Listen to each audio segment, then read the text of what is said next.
चलिए, आयनों का इलेक्ट्रॉनिक विन्यास अगला हमारा टॉपिक है, आयनों का इलेक्ट्रॉनिक विन्यास। इसमें से क्वेश्चन जो है बिल्कुल पूछा ही जाता है। देखिए, चलिए कैसे लिखते हैं ध्यान से, मेरे तो देखो ना। अच्छा, उदासीन परमाणु का इलेक्ट्रॉनिक विन्यास कैसे लिखा जाता है? जैसे for example is sodium. Sodium का कितना होता है? 11।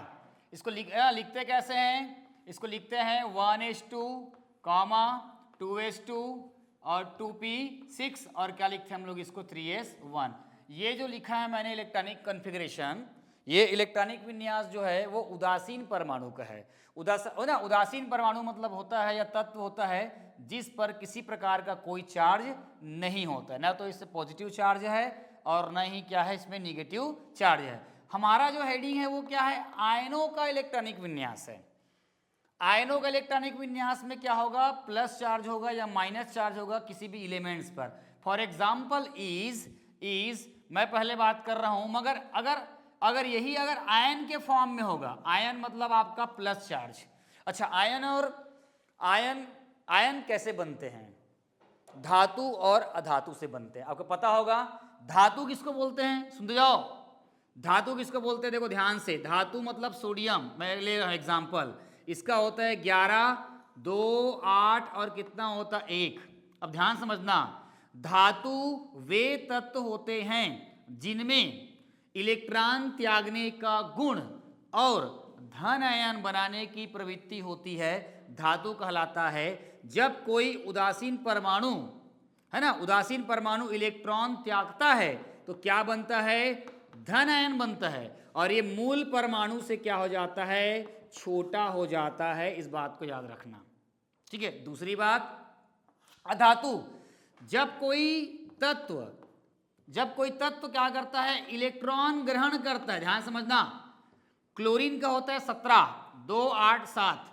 जब कोई तत्व इलेक्ट्रॉन ग्रहण करता है अपने अष्टक को पूरा करने के लिए, तो यहां पर कितना जाएगा? ये 2 और 8, और ये क्या हो जाएगा? 8, क्योंकि 1 लेगा तो क्या हो जाएगा? 8 हो जाएगा। मतलब ये बोल रहा है कि जब कोई तत्व है ना, जब कोई तत्व इलेक्ट्रॉन ग्रहण करता है या इलेक्ट्रॉन ग्रहण करने का गुण होता है और ऋण आयन बनाने की प्रवृत्ति होती है, वो कहलाता है आपका अधातु। और जब कोई तत्व इलेक्ट्रॉन ग्रहण करता है तो ऋण आयन बनता है, जो मूल परमाणु से क्या हो जाता है? बड़ा हो जाता है। इसमें मूल परमाणु से छोटा हो जाता है और इसमें मूल परमाणु से क्या करता है? बड़ा हो जाता है।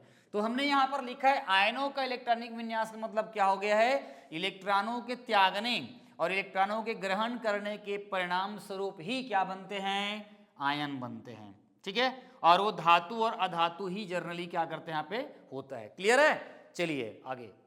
ये सब 10वीं का है, 10वीं में आप लोग को पढ़ना चाहिए था, याद होना चाहिए था क्या होता है करके। चलिए कोई बात नहीं, अब हम आपको बता रहे हैं आपका, है ना। अब देखो यहां पर प्लस लिखा हूं, मतलब इसने 1 इलेक्ट्रॉन त्याग चुका है, और 1 इलेक्ट्रॉन त्याग चुका है तो आपको मैंने लिखवाया है कि मूल परमाणु के परमाणु क्रमांक में से जितना चार्ज रहेगा उसको हम लोग क्या करेंगे? घटा देंगे।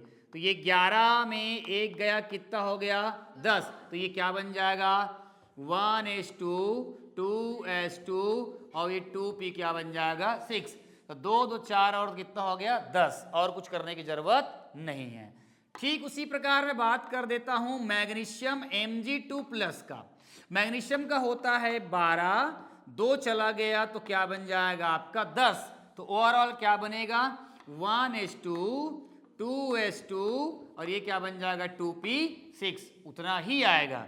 तीसरा अगर बात कर दूं मैं एल्यूमिनियम 3+, ठीक है। एल्यूमिनियम 3+ मतलब क्या हो जाएगा? 13 में माइनस कितना हो जाएगा? 3, तो बराबर कितना हो जाएगा? 10। और ये हो जाएगा 1s2, 2s2 और क्या हो जाएगा आपका? 2p कितना हो जाएगा आपका? 6 हो जाएगा। तो ये है आपका क्या है? ये धनायनों का क्या है? आपका इलेक्ट्रॉनिक विन्यास। बड़े में बात करूं मैं तो कैल्शियम 2+ के बारे में बात करूं।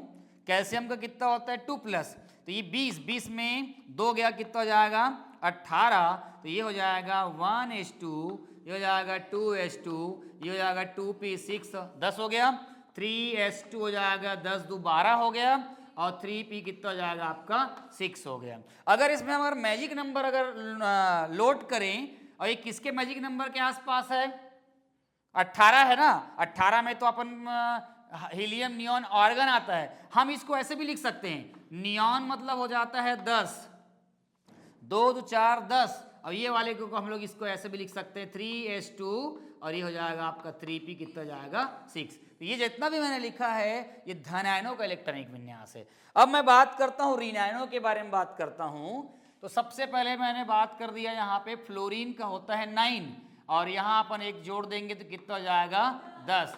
हमने बोला है, थ्योरी में लिखवाया है कि ऋण आयनों का इलेक्ट्रॉनिक विन्यास लिखते समय जो है मूल परमाणु में जितना, मूल परमाणु जो कि आयन होता है उसमें जितना ऋण चार्ज होगा, माइनस चार्ज होगा, उसको मूल एटॉमिक नंबर में उसको जोड़ते हुए हम इलेक्ट्रॉनिक विन्यास क्या करते हैं, लिखते हैं 10। तो क्या हो जाएगा 1s2 2s2, और ये हो जाएगा 2p कितना हो जाएगा 6 हो जाएगा। क्लियर है?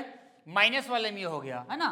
क्लोरीन के बारे में बात करें या सल्फर के बारे में बात करें, H डबल माइनस है, सल्फर का होता है 16, तो ये हो जाएगा है ना, 2 जुड़ जाएगा तो कितना हो जाएगा 18 हो जाएगा।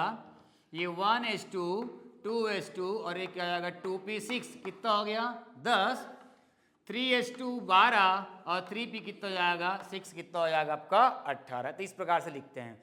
ठीक उसी प्रकार मैं बात करूंगा Fe3 प्लस के बारे में। अगर प्लस आ गया, सॉरी माइनस वाला चल रहा है ना अभी, तो प्लस में ये इधर आप लुक कर सकते हो, इधर में आप Fe2 प्लस भी कर सकते हो और क्या कर सकते हो Fe3 प्लस का भी कर सकते हो। ये माइनस वाला हो गया। क्लोरीन के बारे में बात करूं 17 होता है, और एक जोड़ देंगे तो कितना हो जाएगा 18 हो जाएगा। तो ये हो जाएगा 1s2 2s2 और 2p6 हो जाएगा, और 3s2 हो जाएगा, और ये हो जाएगा आपका 3p6 हो जाएगा। ठीक है। इससे भी अगर मैजिक नंबर के बारे में बात करें, इतना मैजिक नंबर ले लेगा और उस बंदे का नाम क्या है, नियॉन है, और उसके बाद क्या हो जाएगा 3s2 और 3p6 हो जाता है। अब what is a magic number बता चुका हूं मैं। मैजिक नंबर मतलब होता है 18वें समूह के तत्व, जिसको मैंने विरल गैस बोला है, अक्रिय गैस बोला है, दुर्लभ गैस बोला है, शून्य समूह बोला है, 18वां वर्ग बोला है, मतलब बहुत सारे उसके नाम हैं। अक्रिय गैस, mono atomics, helium neon argon krypton xenon radon, ये पढ़े हो। ये क्या होता है, इसके इलेक्ट्रॉनिक कॉन्फ़िगरेशन क्या होते हैं, आर स्टेबल होते हैं, स्थायी होते हैं। और स्थायी होने के बाद क्या होता है कि जब कोई भी एलिमेंट्स का इलेक्ट्रॉनिक विन्यास लिखा जाता है तो लंबा चौड़ा इलेक्ट्रॉनिक विन्यास न लिख करके जिस मैजिक नंबर का helium neon argon krypton xenon का इलेक्ट्रॉनिक कॉन्फ़िगरेशन उस तत्व के इलेक्ट्रॉनिक विन्यास को अगर कवर करता है आसपास, तो उसको डायरेक्ट लंबा ना लिख के क्या करते हैं, शॉर्ट फॉर्म में प्रदर्शित कर दिया जाता है ना, ताकि इलेक्ट्रॉनिक विन्यास क्या हो सके, शॉर्ट हो सके। तो इसी को हम लोग बोलते हैं आयनों का इलेक्ट्रॉनिक विन्यास।